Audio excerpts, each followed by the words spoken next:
Vapi Lions ક્લબની president મહિમા યાદવ અમે લોકોએ આજે 1 તારીખે જમિયત ઉલમા વાપી ટ્રસ્ટ જોડના સહયોગથી આજે બ્લડ ડોનેશન કેમ્પનું આયોજન કરેલ છે અને અમારો મુખ્ય હેતુ એવું જ હતું કે અમે વધારેમાં વધારે બ્લડ કલેક્ટ કરીએ અને જે ઈજા પામે છે અને જેમને જરૂર છે તે લોકો સુધી અમે પહોંચાડી શકીએ અને સમાજને અમે એક એવું મેસેજ આપવા માંગીએ છીએ કે જે કુદરતે અમને બનાવ્યું છે તો એણે અમને બનાવવામાં કોઈ ભેદભાવ નથી કર્યો.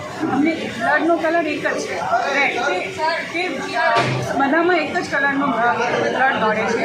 તો જ્યારે કુદરતે બનાવતી વખતે કોઈ ભેદભાવ નથી કર્યો તો અમે અહીંયા નીચે એકબીજા જોડે કેમ ભેદભાવ કરીએ છીએ? એટલે અમે સમાજને એવું મેસેજ આપીએ છીએ કે આજ રોજ અમે જમિયત ઉલમા વાપી ટ્રસ્ટ તરફથી લાયન્સ ક્લબ સાથે મળીને એક આયોજન કર્યું છે બ્લડ કેમ્પનું.